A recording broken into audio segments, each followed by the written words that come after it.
Well, we've been talking about Jesus' words. John chapter 7, verses 37, 38. And he said this. He said, "Whoever believes in me, streams of living water will flow from within him." Streams of living water will flow from within him. And as disciples, as followers of Jesus, we want to be in that flow. We want that flow of living water and flow with the Spirit, as John later explained what Jesus meant, saying that he was talking about the Holy Spirit. So, I don't know if you've ever thought about your inmost being before, but just a while ago we talked about the temple and its previous counterpart, the tabernacle, and this system that God set up for tabernacling with his people, living with his people. And there was the, but if you've thought about this before, there's a similarity between what he set up and our own hearts.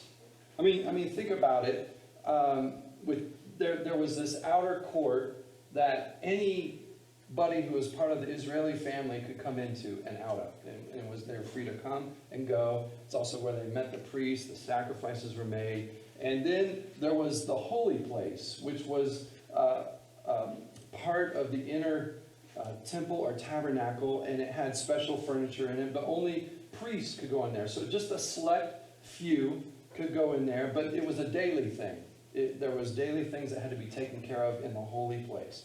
But then there was the Holy of Holies, where the Ark of the Covenant was, and that's where God said his presence would be there above the tabernacle, above the Ark, and only a certain priest went in there. I think it was just one time a year. So you, in a sense, have a Holy of Holies within you as a believer. You have this special place that you can enter into with the Lord. Only you can enter in with the Lord. And only the Lord knows all the ups and downs of your heart, the sorrows, the aches, the joys, the excitement. And it's the place your soul is alone with God.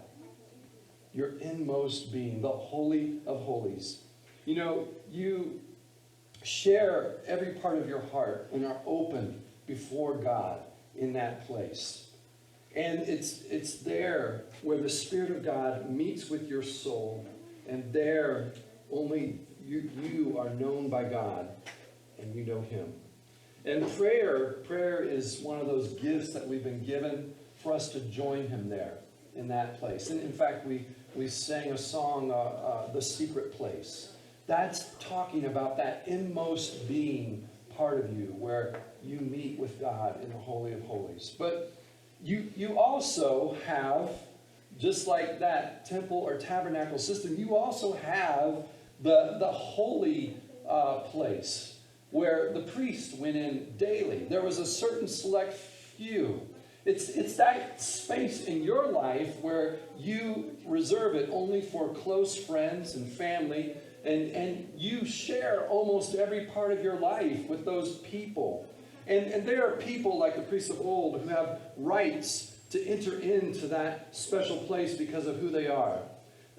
Sometimes at my house, we joke about refrigerator rights. I don't know if you've heard about refrigerator rights, but, there's certain people that come to your house, and you will serve them. You'll bring up the food, you'll set it up on the dining room table, and everything's nice, or they come over, and you bring things out for them. But someone who has refrigerator rights, somebody who knows you really well, they walk into your house, and you go, yeah, it's in the fridge. Well, you can go grab it. And they go, and they open up the fridge. Oh, where is it? Yeah, on the third shelf. Okay, I found it. And then they come out, and they open it up and sit down with you, and you have a drink or eat something. And that's refrigerator rights. And so certain people have refrigerator rights in your life.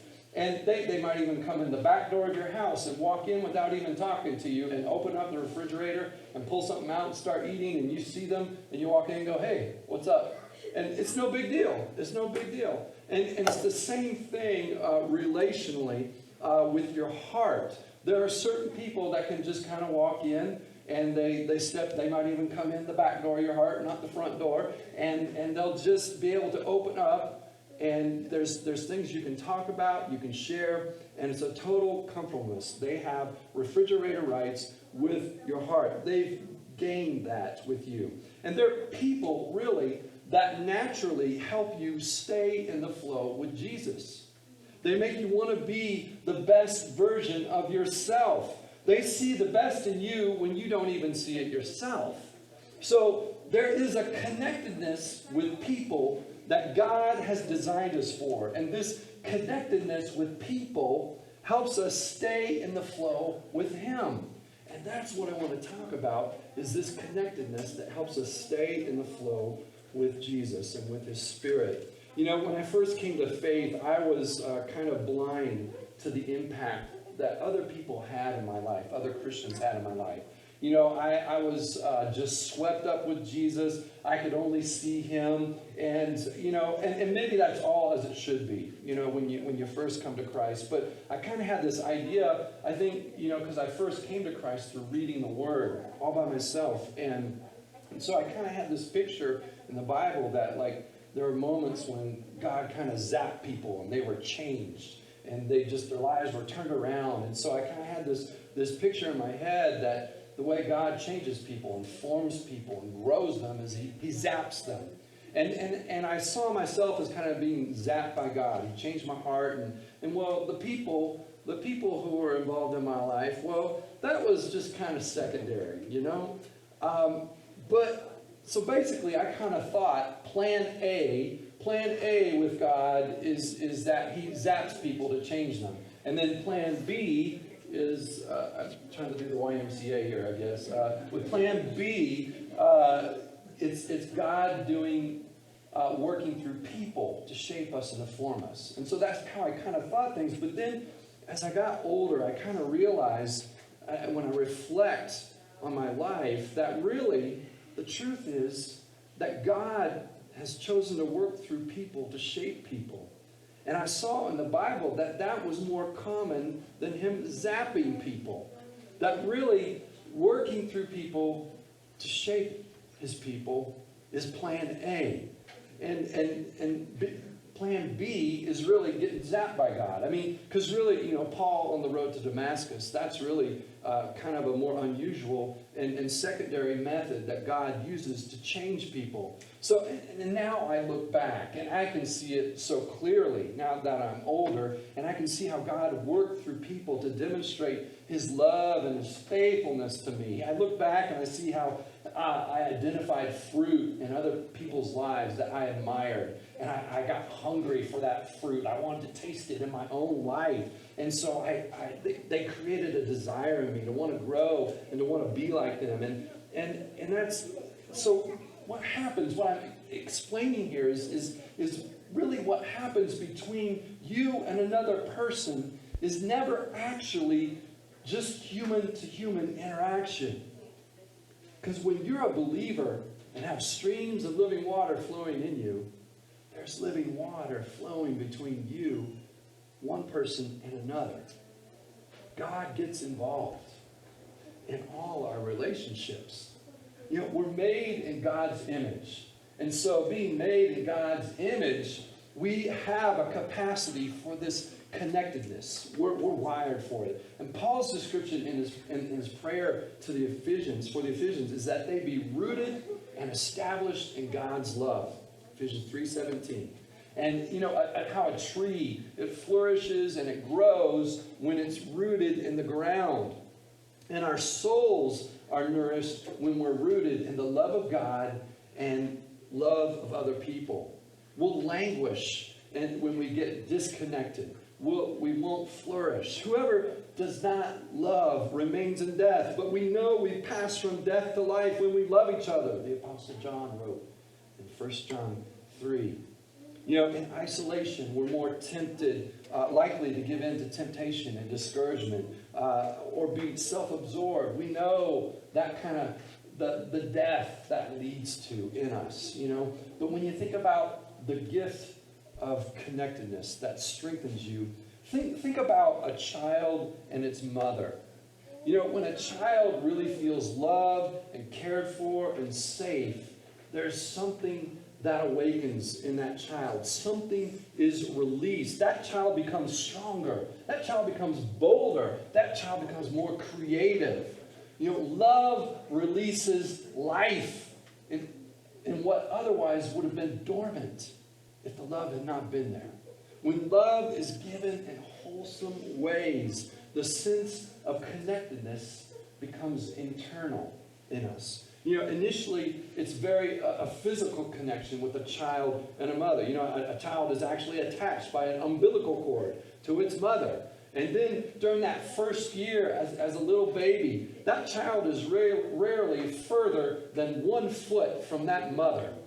I mean, they're taking care of them, they're nursing them, they're holding them, and you know, it's dangerous for that child to be any further on their own. And so, but think about the difference from 1-year-old to 3 years old.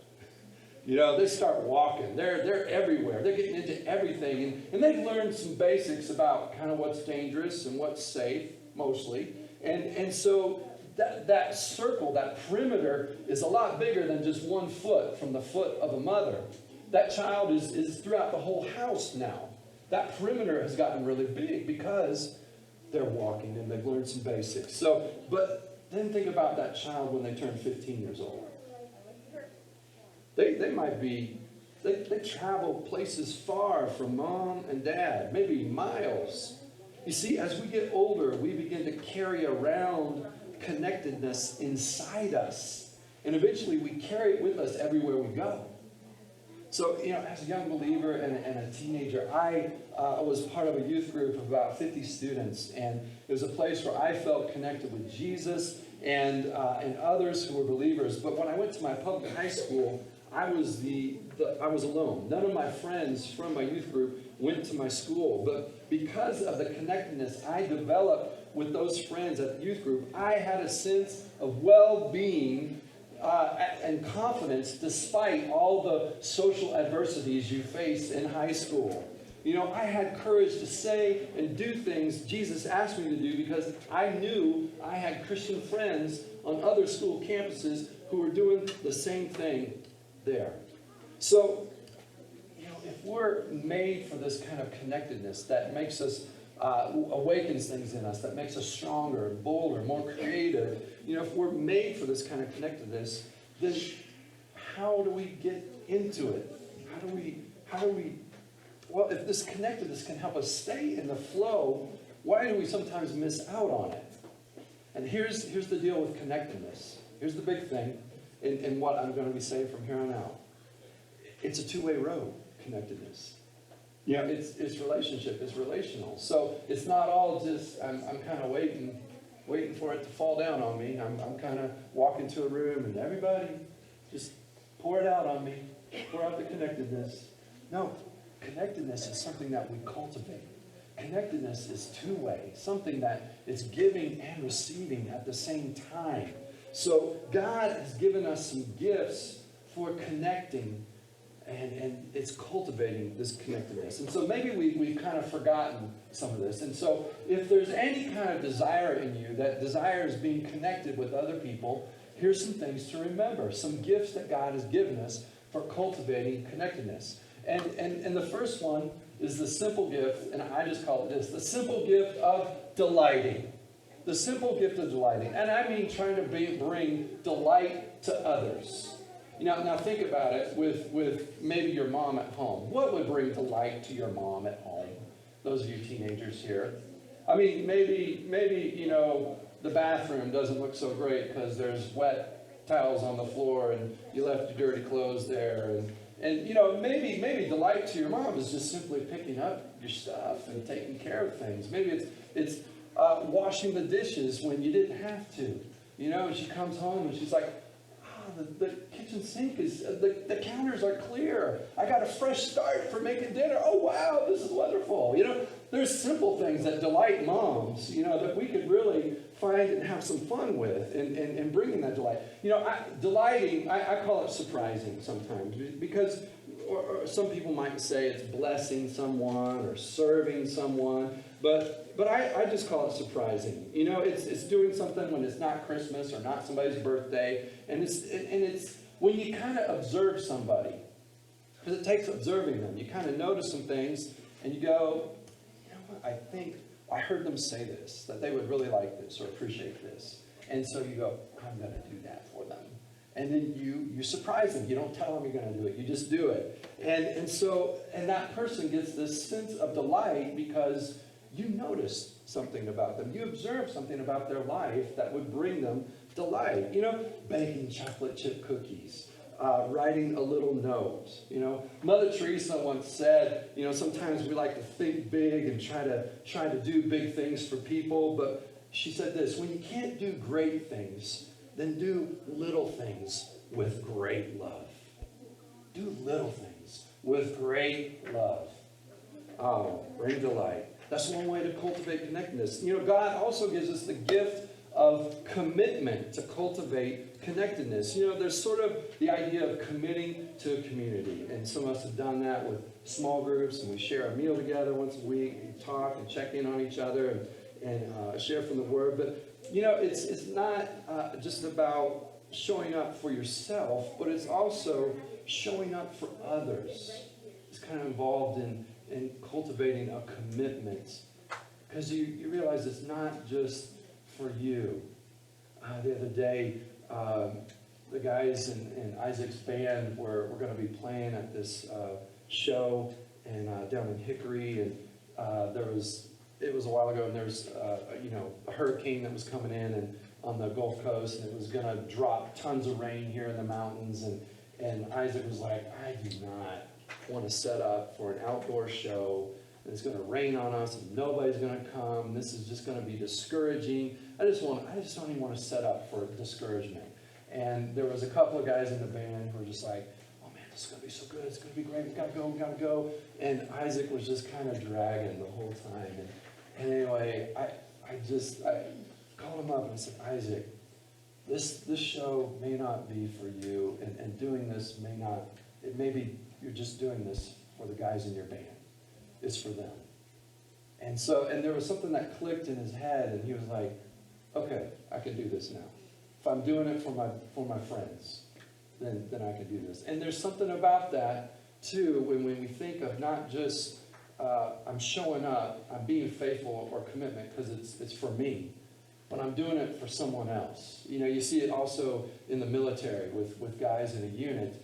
You know, they don't care about their commanding officer and what he's telling them to do or what the Army really wants done, but they care about their brother in arms. And they're like, I'm not going to leave you out there on your own, unguarded. I'm going with you because we're in this together. And so there's a commitment to others, a commitment that, again, maybe think about it in this way, in maybe a more simple way.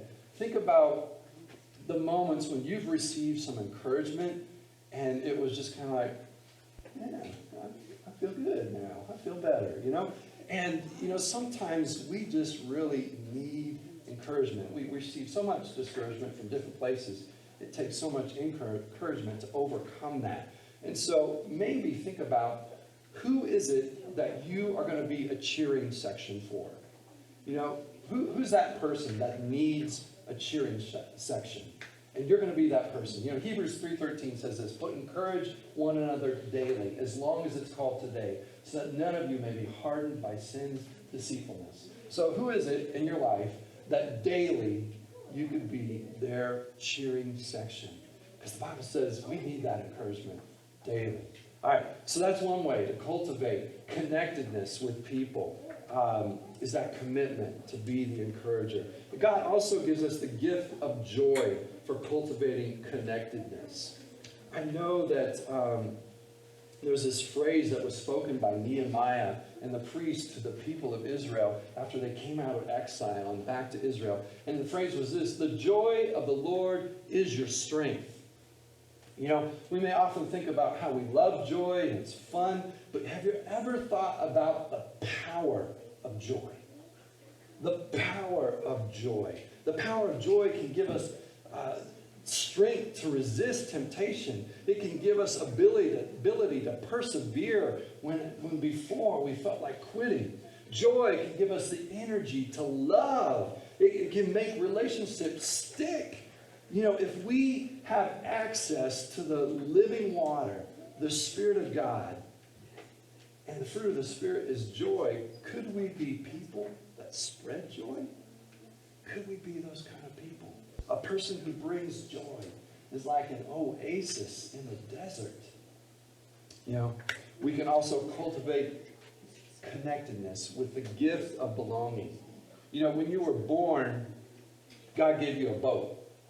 That boat's your life. And it's designed to be an adventure all the days of your life. But God also created a dock for you, your family, that could be a place of safety and security to give you courage to go and sail. Now, I wonder, could we somehow give others a sense of belonging by our words and actions we would normally give to family? You know, could we be a spiritual dock for others? You know, not to replace anybody's biological family. Nobody can do that. But to be a spiritual family, you know, to be a home away from home for certain people. You know, even if you didn't grow up in a great family, you probably have lived long enough to learn or to imagine what a loving family is like. You know, it's true that even if you didn't grow up in a loving family, you can still create a loving family. And that's the beauty of what God designed. You know, family is where we first learned about belonging. And you know, family was God's idea from the start. You know? I'll tell you a little story about that. One day, God said to the angels, I have a great idea. I'm going to create a family. And an angel asked, what's that? And God says, okay, I'm really excited about this idea. Of course, I get excited about all my ideas. And you know, being God has some advantages because you never have a bad idea. But this one is special. Family is going to be the way I connect people in love. And it'll work like this. Okay? Here it goes. Adult people will sign up to take care of a tiny little stranger. And the angel goes, are they going to get paid for that? And God's like, no. That little stranger is actually going to cost them a lot of money. You know, not only that, but that little stranger won't even be able to talk at first. It will just cry and scream, and you'll have to guess why. And it'll make you lose sleep. It'll make messes all the time that you have to clean up. It will be utterly vulnerable. And you'll have to watch that little person 24 hours, 7 days a week. And then when it's 2, that little stranger will learn to say words like, no, mine. And when that little person does that, they're going to learn how to do this thing called throwing tantrums. And then I'm thinking about inventing puberty. Yeah, I'm not too sure about that one yet. But if I do, they'll get these strange things called hormones that will go crazy. Odd things will happen to their bodies. They will get pimples, their voices will crack, and their limbic systems will melt down. And then they will grow up, and just when they're mature and beautiful and interesting and able to contribute, they will move away. That's the idea. What do you think? The angels, they all kind of shuffle around and look at their feet. And who's going to tell them? And then one angel just blurts out and says, Lord, who would sign up for that? Why would they do it? And then God gets even more excited and he says, they won't even know why. They'll just look at that little body and those little hands and feet, and they will think that this little stranger is so beautiful. And even though he looks like every other baby, and all babies look like Winston Churchill, then one day that little stranger will smile at them, and they will think they've won the lottery. And then that little stranger will say, Dada, or Mama, and those little hands will open up and reach out and wrap around their neck, and it's going to feel like to that grown-up, for the first time they understand why arms and hands were created. You see, this idea of family is about grace. Little children will learn that they are prized and they belong before they've ever done a single thing to deserve it. And then the grown-ups, they'll learn that when they give, they actually receive. And when they give the most, they receive the most. And then one day, I will tell them, human race, I am your father. You are my daughter, and you are my son. And then they will get it, and they will just come undone. Oh, that is what God has done, everybody. Could we ever possibly freely give what we've freely been given? I think we could. We could offer that belonging and create this space, this place, a place where we could belong. So on this path of cultivating connectedness, which keeps us in the flow with the Spirit, here's something to remember about that two-way operation of it all. You can only be loved to the extent you are known.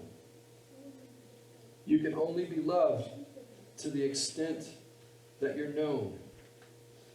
You're going to have to allow some people into that holy place of your heart. And so you might need that gift of confession. Just telling the truth about how you really feel. Telling the truth about what you really think. Telling the truth about the state of your heart. You know, some days we're kind of messy on the inside. Some days we don't got it all together. Some days we have bad thoughts. And so, when someone takes a risk and a chance to let you into that little bit of their holy place and show you how they're really feeling, what they're really thinking, when they do that, can we respond with a whole lot of grace and love? And here's what Romans 12 says, a sincere love. Love must be sincere. You know, we get that word from the Romans. It's Latin.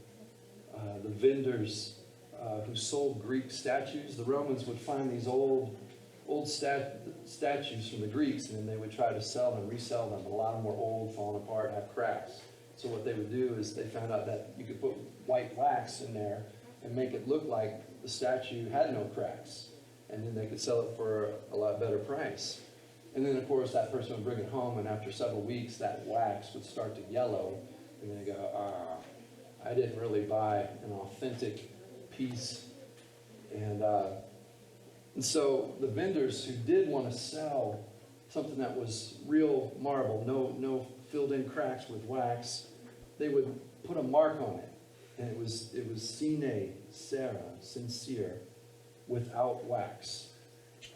And when you read Romans 12 and the description of believers living in the flow of the Spirit, that's what they were doing. They were giving this sincere love that was whole. It was not trying to pretend the cracks aren't there, the gaps in our lives, but just going, yeah, this is me. God loves me. I hope you can love me too. And I think we can do that. I think we can do that here. And that's what I'm praying for us as we cultivate connectedness with each other. It's a small little church called Mountainside, that we might have an authenticity, a sincerity that marks our love, and that will create the belonging we long for from the family of God. So, I'm going to pray. We're going to just respond with a song of worship, and then we're going to share communion. Just again, a reminder of what brings us here together. The one who brought us here together. So Heavenly Father, in these next few moments, I just pray if there's things in our heart that we realize that we were pretending we were on a one-way street, we were expecting all the connectedness just to flow to us. Lord, I pray that you'd remind us of those little things, those little gifts you've given us to be able to cultivate relationships with others, connectedness with others. Help us to notice the people around us, to see them. And Lord, I pray that also just the way that you've brought us in and made us feel like we belong, Lord, that we might be able to also freely offer that to others with authenticity, sincerity of love. Lord Jesus, thank you so much for the beautiful thing that you're growing here at Mountainside Community Church, for the called out ones, the ecclesia here. We love you.